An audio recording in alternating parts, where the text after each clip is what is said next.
Diário de uma Apotecária conta a história de Mao Mao, uma jovem de cabelos verdes que mora no Japão com o seu papai idoso. E que tem interesse em estudar venenos, ervas e medicina no geral. Ainda bem que se passa no Japão, porque nessa mesma época no ocidente as pessoas não gostavam muito de mulheres que entendiam de medicina. Um dia, coletando ervas tranquilamente, ela é simplesmente sequestrada e colocada para fazer trabalho escravo. É exatamente assim que eu imagino quem gosta de postar que nasceu na época errada. Sequestrada, a Mao Mao vai parar no Palácio Interno, uma residência, uma espécie de mansão com jardins e tudo, onde ficam as concubinas do imperador. Um local onde todas as mulheres são proibidas de sair e só podem se relacionar com o próprio imperador. Ou seja, lá só são permitidas mulheres e eunucos, que, pra você que não sabe o que é o equivalente a um controle de videogame com analógico quebrado. A Mao Mao tenta passar desapercebida, não chamar atenção naquele lugar até cumprir o seu contrato de 2 anos e poder meter o pé. É escravidão só que temporária, é igualzinho o alistamento militar obrigatório. Um boato se espalha no Palácio Interno de que os príncipes, filhos das concubinas favoritas do imperador, estão muito doentes. E só de ouvir quais eram os sintomas, a nossa aficionada por veneno consegue descobrir que a causa é envenenamento. Tendo um coração muito bondoso para alertar as concubinas, mas não querendo ser descoberta, a Mao Mao escreve em um pedaço de tecido que a causa é a maquiagem que contém chumbo. Ela amarra em uma flor e quem acaba encontrando essa flor é a Lady Liua, que tá um pouco estressada, talvez por estar envenenada, e acaba jogando fora achando que algum jardineiro esqueceu por ali. E curiosidade, as pessoas antigamente realmente passavam essa maquiagem à base de chumbo na cara. Ainda bem que não fabricam mais isso hoje em dia, isso é tudo que os jovens querem, ficar bonito e morrer. Algum tempo depois descobrimos que um dos príncipes acabou falecendo e a mãe dele, a Lady Liua, não tá dando mais sinais. Mas o filho da Lady Kokuyo e a própria concubina sobreviveram. A Kyokuyo pede pro mestre Jinshi, que é uma espécie de chefe dos eunucos, procurar a nossa heroína misteriosa. E não, a Lady Kyokuyo não tem nenhum grau de parentesco com o Pocoyo, apesar da semelhança indiscutível. Tendo a informação de que a heroína misteriosa sabia ler e escrever, o mestre Jinshi convida todas as criadas para ir para uma espécie de salão ali no palácio. Então ele escreve em uma folha pra Mao Mao ficar, e sendo a única que sabe ler, ela é a única que reage. Além disso, a sua saia estava rasgada, ela rasgou e costurou para poder usar o tecido para mandar a mensagem. Só que esse tecido só é usado pelas criadas do Palácio Interno, e isso fez o Jinshi chegar até elas. Então, reagindo à mensagem escrita e tendo um pedaço da saia faltando, só pode ser a Mao Mao. Lembrando que tudo isso é apontado por ele. Eu tenho as minhas crenças de que esse monobola pegaria o Kira em menos de 3 episódios. Mesmo tendo salvado a vida do príncipe, a Mao Mao imagina que vai ser punida. Só que ela, na verdade, é promovida a provadora oficial da Lady Pocoyo. Ou seja, ela vai ficar responsável por provar as comidas e saber se estão ou não envenenadas. E as outras criadas morrem de pena da Mao Mao, só que ela não tá nem aí. Essa maluca gostava de testar veneno em si mesma, inclusive sendo picada de propósito por cobras venenosas. Ou seja, ela é imune a um monte de veneno. A Mao Mao é basicamente o Killua versão anime shoujo. Ela identifica veneno só cheirando e inclusive dá dicas de como marcar comida envenenada só usando a prataria. Por ser muito versátil, a Mao Mao começa a ser chamada para resolver um monte de problema no Palácio Interno. Ela vai de médica a detetive particular em questão de episódios. Chega no ponto em que o próprio imperador pede um favor para Mao Mao, que é curar a Lady Liua, que ainda tá sofrendo os sintomas do envenenamento. A Mao Mao identifica que são resquícios da maquiagem que ainda devem estar no sistema dela. Só que ao passar a mão no rosto da Lady Liua, ela identifica que ela ainda tá usando a maquiagem. Sendo que quando descobriram que era veneno, ela foi proibida e recolhida no Palácio Interno inteiro. Então a Mao Mao simplesmente dá uma surra na maquiadora da Lady Liua, inclusive jogando a maquiagem envenenada na cabeça dela. O melhor dessa cena é que o eunuco ele fica com inveja, ele queria estar apanhando da Mao Mao. Isso porque todas as garotas se derretem por ele, menos ela, que provavelmente só sente atração por ser envenenada. Após passar algum tempo ali na residência da Lady Liua, ela é totalmente curada, e assim a Mao Mao conquista a confiança de mais uma concubina favorita.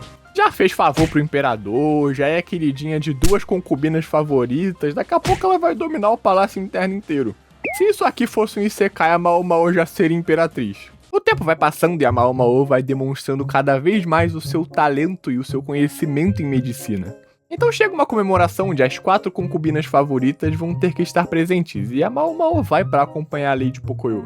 E lá ela recebe alguns enfeites de cabelo, do eunuco bonitão, de um militar aleatório e da própria Lady Liua. Só que a Mao Mao não sabe o que esses enfeites significam, afinal, na visão dela, os homens não vão se interessar por uma mulher baixinha e despeitada. E é exatamente isso que ela quer, tanto que ela pinta sardas no próprio rosto pra ser ainda menos visada pelos homens e ficar mais fora do padrão de beleza possível da época. Depois, almoçando com a sua grande amiga Xiaolan, a Mao Mao descobre que ela pode sair do palácio interno na companhia de alguém que deu um enfeite de cabelo. Então ela planeja usar aquele militar pra dar uma saidinha do palácio. E ele fica se perguntando como que ele vai dar o fora na coitada, já que ele só deu o enfeite pra ser educado. Mas a Mao Mao convence ele aí em troca de uma ida no bordel em que ela trabalhava. A Casa Verdete é um bordel de alto nível, tanto que uma noite com uma cortesã de alto nível desse lugar equivale a 1 ano de salário desse militar.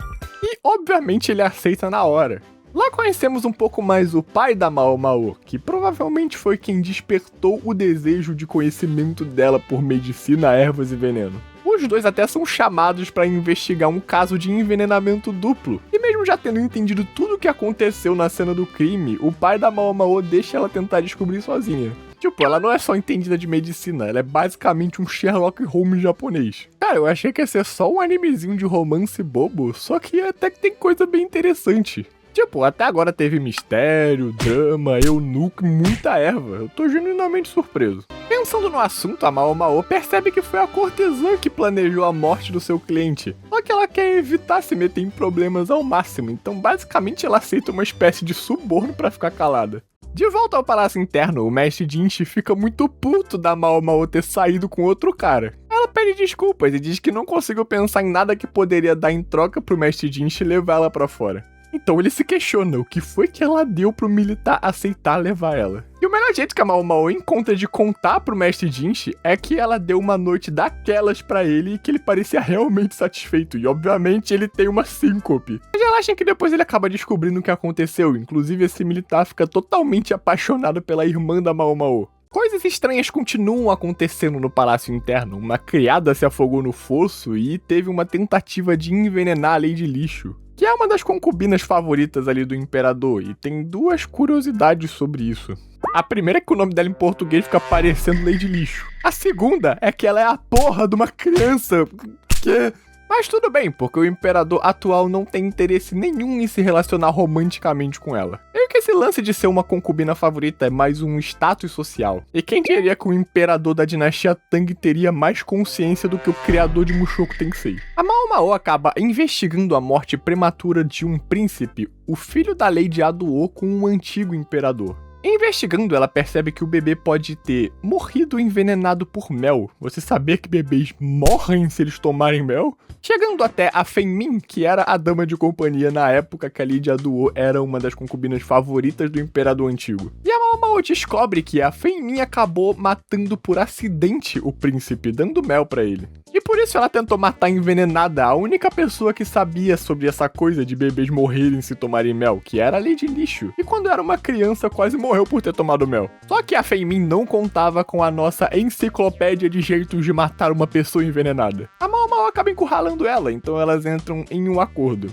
Desde que a Mao Mao esconda o fato de que a Feng Min matou o príncipe, ela iria se entregar pela tentativa de envenenar a Lady Lixo.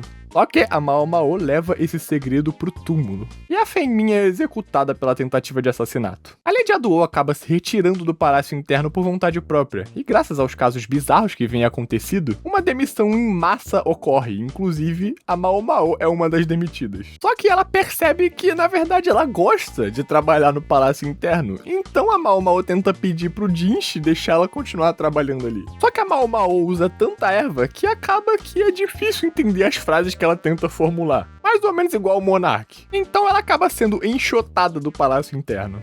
Adeus, Mao Mao. Só lembrando que se você não hypar esse vídeo e comentar aqui embaixo o que você acha de Diário de uma Apotecária, eu vou envenenar a sua comida. E eu garanto que diferente da Mao Mao, você não vai gostar disso. Por razões legais, isso é uma piada. Ser demitida acaba deixando a Mao Mao muito pra baixo. Esse é o único caso de alguém que se liberta da escravidão e fica com saudade. TBT ser traficada pro palácio interno. Já que ela tá sem emprego, igualzinho você que tá inscrito aqui no meu canal, a Mao Mao acaba tendo que realizar trabalho de cortesã pra Casa Verdete. Só que indo pra esse trabalho, ela acaba encontrando o Mestre Jinchi nesse lugar. A menina trabalhando e o cara na piranhagem. Então o Jinchi fica muito feliz de rever a Mao Mao e ele, vendo que ela é uma cortesã, ele tem a ideia de comprar ela. Que linda história de amor. Comprei minha namorada no atacadão da Casa Verdete. Graças a isso, a Mao Mao consegue voltar a trabalhar no palácio interno, só que no pátio externo dessa vez. E vemos a chegada da concubina que vai substituir a Lady Aduo, a Lady Lolan, que é filha de um general importante aí, que vai meio que usar as vantagens desse cargo de concubina pra ter certos privilégios. A Mao Mao até é chamada pra dar uma aula pras concubinas, já que ela tem muita experiência trabalhando na Casa Verdete, se é que me entende. A Mao Mao, usando seus conhecimentos de medicina e as suas habilidades de investigação, ajuda no mistério do assassinato de um general e depois ela até desvenda um testamento em forma de enigma que foi deixado por um ferreiro famoso da região. E desvendar esse testamento foi um pedido feito ao Mestre Jinchi por um militar chamado Lacan, que fica muito impressionado pela Mao Mao ter sido capaz de resolver esse mistério, já que ele mesmo é conhecido como o mestre estrategista. Então também acompanhamos a Mao Mao indo até a Casa Verdete para cuidar de uma cortesã que está doente. Só que esse militar, o Lacan, acaba aparecendo ali na Casa Verdete, fazendo a Mao Mao ter que ficar trancada ali no quarto até ele sair. E pra você que tá com o cérebro corroído de tanto TikTok e jogo do tigrinho e não conseguiu perceber ainda, a Mei Mei, que é a cortesã que a Mao Mao tá cuidando, é a mãe dela e o general Lacan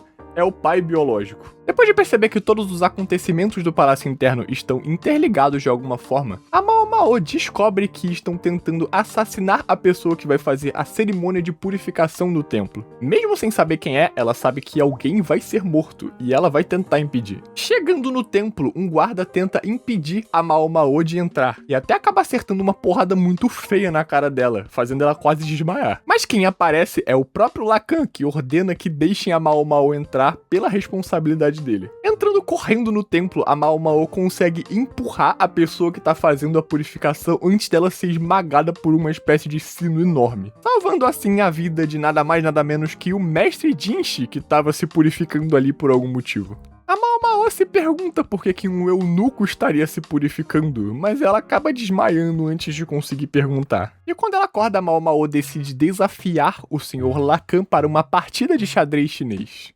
Seria uma melhor de 3 e cada vez que alguém perdesse teria que beber um gole de um licor que pode ou não estar envenenado. Se a Mao Mao perder, ela vai ter que ir morar com o Lacan como sua filha. E se o Lacan perder, ele precisa comprar uma cortesã da Casa Verdete. Depois de ganhar 2 vezes, já que o Lacan é o mestre estrategista e ele é muito bom nesse xadrez chinês, ele deixa a Mao Mao ganhar uma vez porque ele não quer que a sua filha morra envenenada. Só que por ser extremamente fraco para álcool, ele acaba desmaiando. E uma das regras do jogo é que se você abandonar ele, não importa o motivo, você perderia, fazendo assim a Mao Mao vencer. Quem diria que se drogar por anos ajudaria a Mao Mao em alguma coisa? Tendo que comprar uma cortesã, as que estão ali à mostra acabam mostrando pro Lacan que tem uma concubina em um quarto dos fundos escondida. Quando ele vê a Mei Mei, ele escolhe instantaneamente comprar ela. Então vemos a história, o Lacan ele não conseguia ver rostos porque as pessoas não eram interessantes o suficiente pra ele. O primeiro rosto que ele conseguiu ver de fato foi o da Mei Mei. Eles se apaixonaram, mas ela era uma cortesã de alto nível e o Lacan não tinha dinheiro pra comprar ela porque ele era um CLT pobre e fudido. Ele é chamado pra realizar uma missão que vai durar os seus 3 meses, e antes dele ir, os dois acabam realizando o ato do amor. Mas acaba que ele fica 3 anos fora, e quando ele volta, as cortesãs dizem que a Mei Mei não tá trabalhando mais ali. O que aconteceu de fato é que quando uma cortesã engravida, ela acaba perdendo o seu valor e precisa vender o próprio corpo para poder ter sustento. E sim, aquela única noite de amor acabou gerando a Mao Mao, fazendo a Mei Mei ter que se acabar pegando doenças, comendo mal. Além desses 3 anos, só alguns anos depois o Lacan vê a Mao Mao pela primeira vez, já que eles nem tinham certeza se ela era realmente filha biológica dele. Mas agora, 17 anos depois, o Lacan finalmente reencontra a única pessoa a quem ele consegue enxergar o rosto além da própria filha. Ele e a Mei Mei saem dali juntos e planejam viver os seus dias juntinhos até o final dos tempos. E esse foi Diário de uma Apotecária, pelo menos a primeira temporada. Eu já assisti a segunda, se você quiser vídeo, você pode dar hype aqui, comentar, traz a segunda aí, Miaro. Bom, me surpreendeu bastante, eu gostei a beça, geralmente o meu gênero favorito é shounen, porrada, essas coisas. E se esse é o seu caso, você curte mais um shounen porradeiro e essas coisas, aqui tá o vídeo de Windbreaker no card que eu fiz recentemente, dá lá uma olhada, esse aqui tem porrada, hein? Muito obrigado, o vídeo acabou, pode ir.